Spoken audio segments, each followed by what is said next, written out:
কবিতাৰ শিৰোনাম অসমীয়া প্ৰতিদিন। সাংবাদিক পৰাগ দাসক স্মৰণ কৰি। যি সূৰ্যৰ নাম, যি কাকতে উন্মোচন কৰে প্ৰতিদিন পৃথিৱীৰ নতুন দুৱাৰ।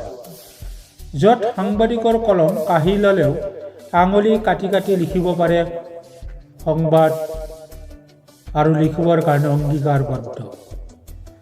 যি সংবাদ জগতৰ নতুন অৰ্থ আৰু অব্যৰ্থ। যি মোৰ ৰাতিপুৱাৰ ব্ৰেকফাষ্ট, ৰাতিপুৱাৰ চুমা, প্ৰিয় গান, যি মোৰ প্ৰিয় কবিতা, প্ৰিয় খাদ্য, প্ৰিয় বাদ্য, যি মোৰ প্ৰিয় ফুল, প্ৰিয় ফল, প্ৰিয় ফচল, প্ৰিয় ঘৰ, প্ৰিয় চৰাই, যি মোৰ প্ৰিয় বাট, প্ৰিয় ঘাট, প্ৰিয় শিল্প, প্ৰিয় নদী, মোৰ বাবে অসমীয়া প্ৰতিদিন।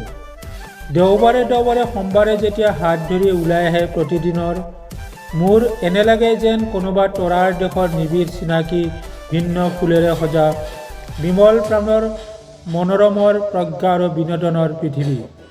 বিমল প্ৰাণৰ মনোৰমৰ প্ৰজ্ঞা আৰু বিনোদনৰ পৃথিৱী।